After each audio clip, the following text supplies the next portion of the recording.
¿Qué es la fluidoterapia?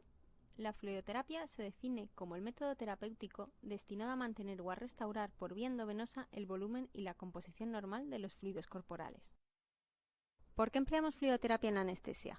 Durante la anestesia, empleamos fluidoterapia para mantener permeable una vía venosa, corregir los posibles efectos hemodinámicos de los fármacos empleados, suplementar las pérdidas de fluidos insensibles del paciente por el ayuno o la orina, por ejemplo, así como las pérdidas patológicas causadas, por ejemplo, por vómitos o diarreas. ¿Cómo se mueve el líquido dentro del cuerpo? El cuerpo tiene un 60% de agua, el cual se encuentra dentro de las células en 2/3 partes, en el espacio intersticial en 1/4 parte y menos de un 10% está en el interior de los vasos. La falta de agua en un paciente se llamará deshidratación si ocurre en el espacio intersticial o hipovolemia si ocurre en el espacio intravascular. El exceso de agua producirá edemas en el espacio intracelular o intersticial.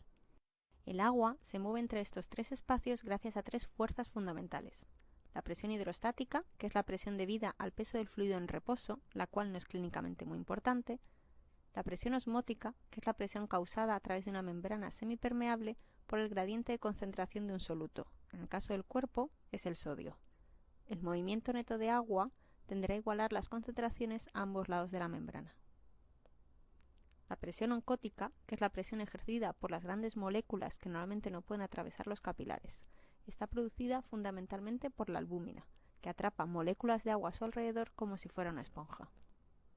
¿Qué características tienen los fluidos que se emplean? La osmolaridad es la concentración total de todos los solutos en la solución.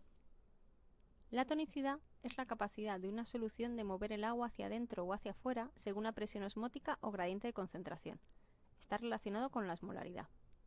Así los sueros se clasifican como isotónicos si tienen la misma presión osmótica que el plasma y no habría movimiento de agua entre ellos, hipertónicos si tienen mayor concentración de solutos y atraen agua, o hipotónicos si tienen menor concentración de solutos y ceden agua. Soluciones tamponadas son aquellos fluidos que tienen sustancias de tipo aniones capaces de metabolizarse y producir bicarbonato regulando el pH de la sangre. Destacan el lactato, que se metaboliza en el hígado, y el acetato y el malato, que se metabolizan en el músculo. Sustancias coloidales son partículas de alto peso molecular añadidas a los fluidos para aumentar su presión oncótica, actuando como pequeñas esponjitas que mantienen el agua dentro del vaso durante mayor tiempo. ¿Cómo se clasifican los fluidos? Hay dos grandes grupos de suero, los cristaloides, que están compuestos de agua con iones, tampones y glucosa, y se distribuyen rápidamente desde el interior del vaso al espacio intersticial. El otro grupo son los coloides, que tienen sustancias coloidales añadidas, como hidroxietilalmidón o destranos, entre otros, y hacen que permanezca el agua más tiempo dentro del interior de los vasos. ¿Cómo elijo el tipo de suero que emplear? En general, el objetivo es que el suero llegue al espacio donde se ha perdido el agua y lo haga con una composición similar al líquido que se ha perdido previamente. Vamos a ver a continuación los sueros más empleados en anestesia veterinaria, comparando su composición con la del plasma para poder saber cuándo usarlos y cuándo estarían contraindicados. El suero fisiológico, salino o cloruro sódico al 0,9% es un suero isotónico y tiene una mayor concentración de sodio y cloro que el plasma. Por lo tanto, se usa en pacientes con hiponatremia, hipocloremia e hiperpotasemia, como ocurre en la enfermedad de Addison. Al tener gran cantidad de cloro y ser acidificante, estaría indicado en hipercloremia por alcalosis metabólica producido cuando hay una obstrucción pilórica completa. El Ringer lactato y el isofundin son dos sueros isotónicos con concentraciones de sodio, cloro y potasio similares al plasma.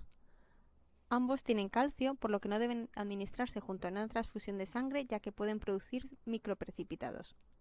Los dos tienen sustancias tampón.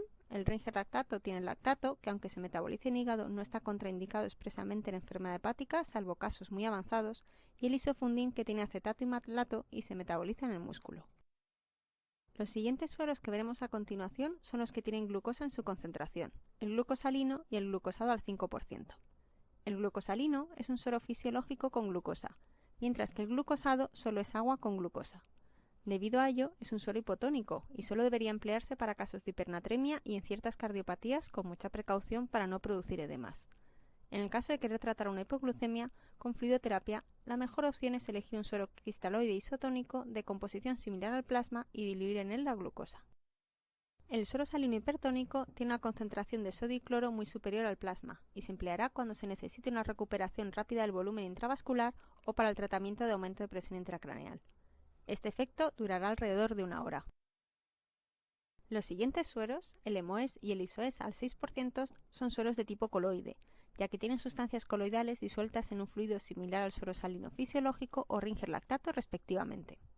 Gracias a estas partículas de alto peso molecular, mantienen el agua en el espacio intravascular hasta 24 horas. Están indicadas en pacientes con hipoalbuminemia que presentan baja presión oncótica y con hipovolemia. No se recomienda su uso en coagulopatías, ya que las partículas de gran tamaño pueden interferir con el proceso de la coagulación y en alteraciones de la permeabilidad renal, donde las partículas de menor tamaño se filtrarán.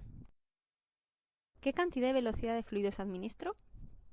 La fluidoterapia debe ajustarse al paciente según su estado de hidratación, equilibrio electrolítrico, estado ácido-base y función renal.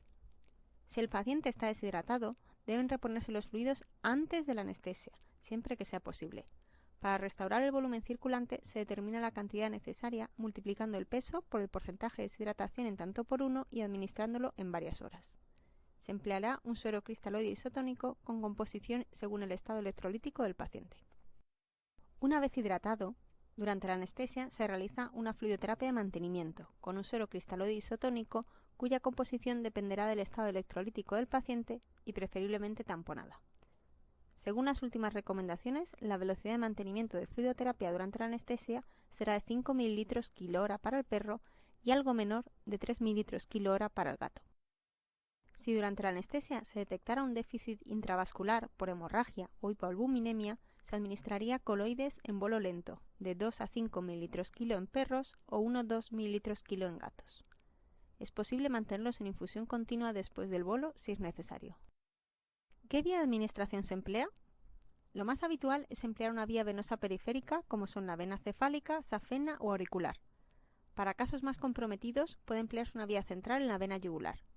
Otras vías posibles, pero quizá no tan recomendables, serían intraósea, intraperitoneal o subcutánea. ¿Cómo monitorizo que lo hago correctamente? Para monitorizar que la fluidoterapia es la adecuada a nuestro paciente y nos permite corregir el déficit de fluidos evitando el exceso de los mismos, podemos valorar que ciertos parámetros de nuestro paciente estén dentro de los límites fisiológicos, como son la presión arterial, la densidad urinaria, la diuresis y el lactato, entre otros muchos.